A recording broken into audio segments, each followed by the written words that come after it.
Hello, it's me, Josh Hunter. I'm here on the planet Earth.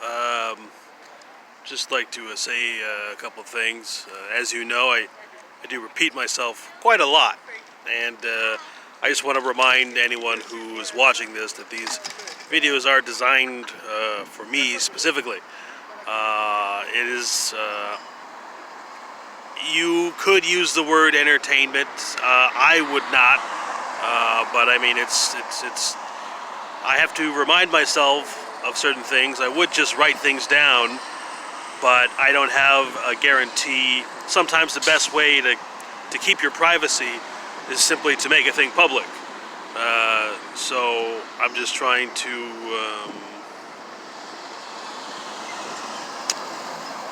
make sure that I remember certain things.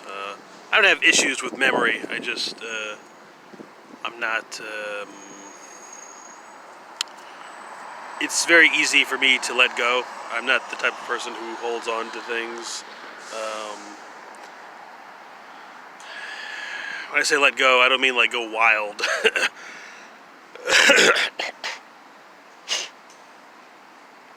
I mean like I live day to day. I don't know. I don't know if I'm being an honest person. Sometimes you could be moving so quickly that you kind of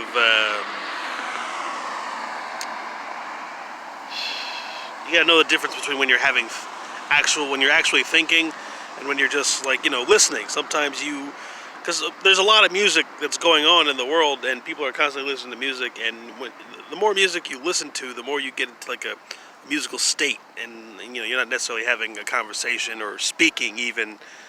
You're just listening. In fact, there's a quote. I'm not sure if you ever read the book The Grapes of Wrath. I found a copy of this book like a year ago. In fact, I was in front of the Dolby Theater in Hollywood, and someone left a cart full of books of literature right in front of the Dolby Theater, where they enter for, whatever. And I went through and I found a copy of The Grapes of Wrath and The Age of Innocence. These are great books, wonderful. I'm not like a fan of books, but these books, like when I read The Grapes of Wrath, it reminds me that I never have to get vengeance on anyone. It reminds me that, I don't know, it's just like, and I'm not belittling or, trying to, diminish the value of the experience that those people went through, because the Dust Bowl and the Great Depression, I mean, that was a terrible fucking time. That's the thing, like, that wasn't a long time ago. That was like, that's coming up on like 100 years ago, okay? And people, they lost everything, okay? These people, they were settled, they were farmers, it was an agricultural culture. I mean, these people, no one ever told them or even hinted to them that their entire industry was going to go away. And they just lost everything, and throughout the whole, and spoilers or whatever, but I mean, throughout the whole book, this family, the Jode family, these guys, they're just trying to get, and they always know how to, I guess, keep their emotions in check, it seems. I mean, they never really led on to how terrible it was. I mean, that's what I got anyway from the book, and I guess that's, but I mean, just like one thing after another, and nothing works out. And and they can't. It's hard to face. You can. I mean, as you're like, and this is my interpretation, but I mean, as you're reading it, these guys, it's like you can tell that they're not prepared to face this type of misery. I mean, they had generations of people who do the same thing. You till the land, you farm the land, and you do the work, and this whole idea of now we got machines doing it, and that's why whenever if you're going to if you're deciding on an industry that you want to be a part of, you must think at least 20 to 50 years ahead, because how many industries get replaced? Every year, every 10 years, every 15 years. And some of these people, I mean, they studied, they went to school for this stuff, and then it just became obsolete. So, what things won't become obsolete? because, you know, like, me, I don't, that's why I'm a bum, because I don't have time for that shit, you know. I don't have time trying to figure out what will be relevant 20, 30 years from now, you know. How the fuck am I supposed to know that? I mean, there are, you know, formulas you can use, but I mean, it's, I don't know, it kind of makes it less fun, I guess. I don't know a lot about fun. I should, but, oh yeah, that's what I wanted to say. I wanted to remind anyone, whoever watches this, that I do sometimes deliberately I'm a little nervous, and I've spent a lot of time trying to catch up, because when you have like friends and whatever, you just kind of, you know, they tell you what's going on, and I've always depended on the people nearest to me to tell me what's going on in the world, and, you know, what's popular, and having to find out all this on my own, it's not been so great. So, you know, I'm out here pretty much every night, this spot, but I always assume that I'm being watched or observed. I mean, that's just my assumption, and sometimes I don't necessarily worry, but like I just, because like, all right, I'm a big fan of that show, To Catch a Predator, with Chris Hansen, and my nickname for Chris Hansen is the patron saint of 14-year-old girls, because this guy, like, I'm not sure if you've ever seen the show. It's about a guy. He's got. Well, a patron saint is like some. All right. Anyway,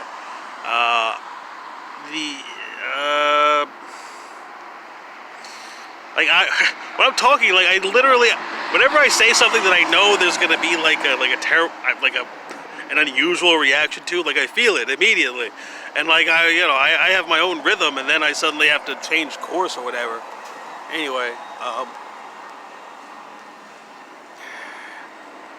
sorry, just like whenever I get nervous, like, and I don't know like what to say for some reason, I just start like talking about like pedophiles getting like caught or whatever. Or in fact, I tried stand-up comedy once in now it was maybe 15 years ago, 10 years ago, I don't know. It was at the Pig and Whistle in Hollywood, and I went to an open mic, and it wasn't going well, and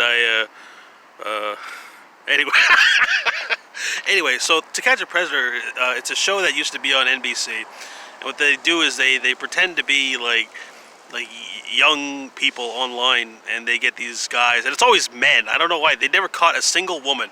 You know, I watched probably maybe about between 50 and 100 episodes of these shows, and for some reason there are no women and like hardly any black dudes. I don't know what it is, but like if you watch a lot of the Predator, this is, all right, sorry, I know I'm going all over the place, but this is a thing that I've noticed. Like, for some reason, I guess women don't fall for this type of thing or whatever. Like, I guess maybe they're wary.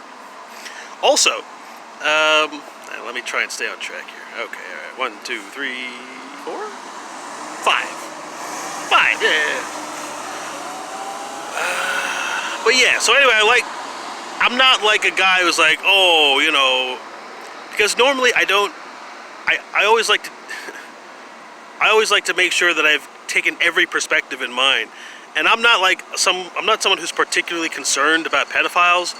But when I used to watch this show with like people, or one time this girl, she was watching it with us, she was like, man, I kind of feel sorry for these guys, and I had never heard that opinion before. Like, everyone I've ever watched this with, they're always like, yeah, fuck these guys. They get what they deserve. Yeah, fuck them. And this gal, one time she's like, oh, yeah, I don't know, I feel sorry for them. And it was such a new thing to me, and so I always, I try to, so anyway, I want to maintain a balanced perspective, is what I'm trying to do anyway.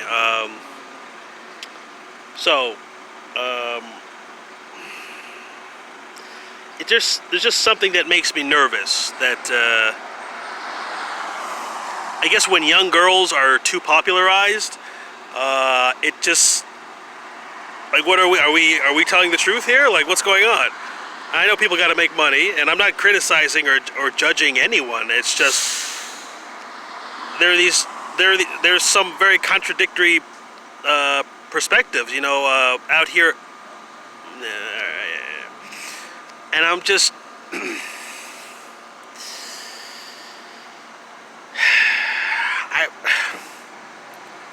I've been anyway. All right.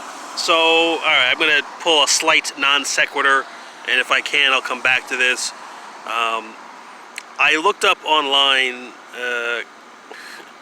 I was trying to find like groups of people who I could relate to, and maybe I could watch YouTube videos of people who are similar to me. And I couldn't find anything. In fact, originally I was trying to find. I used to be a vegetarian. I was a vegetarian for 8 years or something, from March 7th, 2009 to, like 2 years ago or something, and that's how I started watching YouTube. Like, I was trying to find, I was getting enough food out of the garbage, but I wanted, like, I don't know, I wasn't finding enough, like, vegetarian food. Like, and so I was going online just to, if I could at least see a pic. And so, I started watching, vegetarian videos online, and I thought, oh, well, it's neat, and then, I got swept up in a bunch of stuff, and I don't, and now I watch YouTube a lot, and it's all because I'm a vegetarian. If I was never a let's see, come on.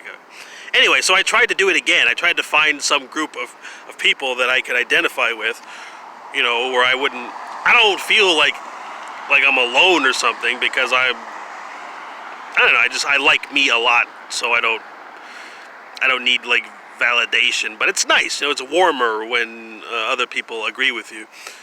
But, so I was like, alright, I'm not, like, about celibacy or anything, like, I'm just, that, it's more of like an involuntary celibacy type thing, but I figure, well, if these people are already choosing to, like, not, no hanky-panky and all that, then I might as well, hang out with these people. I mean, I'm already, anyway. So I went online to look about videos about celibacy, about people who've decided to not have sex and that type of thing. And I found, like, the top 100 videos, or like the top 200 videos, like, they're mostly like African Americans. Like, this is something that's very consistent in the African American community. And also, sorry if I seem like, I don't feel like I have permission to say African American, or, I mean, any race. I don't feel like I have permission to say, like, white people or Chinese people or Hispanic. For some reason, I just feel like I'm excluded from every race. And so if I sometimes seem somewhat formal in my speech, it's simply because I don't feel like I just feel like all races would get offended if I just say anything about race. But anyway, I noticed that most of the videos about people being celibate, I haven't checked recently. This was like maybe a year and a half ago, but they were mostly young African American, men and women. And I don't know what the cause of this is. I don't know why. Like, and you could check it now; it might still be the same. But it was usually based on it's usually a religious reason or something. And okay, so Chris Hansen. I just really like. I imagine he's caught so many pedophiles, but he doesn't seem to ever tire of it. He doesn't ever seem like, all right, one more pedophile. Oh my God. It always seems to be like the joy is always fresh to him. And all right, you gotta understand, my last name is Hunter, so I'm all anything having to do with searching or finding or hunting. Like, I'm a simple person, so anything having to do with that, I'm gonna find some particular appreciation of it. So, all right, I didn't get to say. Anyway, it just makes me a little, to put everything simply, it makes me a little uncomfortable that we are popularizing, young women, in some potentially, like, over-sexualized way, and I don't like it so much, but, it's the modern world. Okay, thank you very much.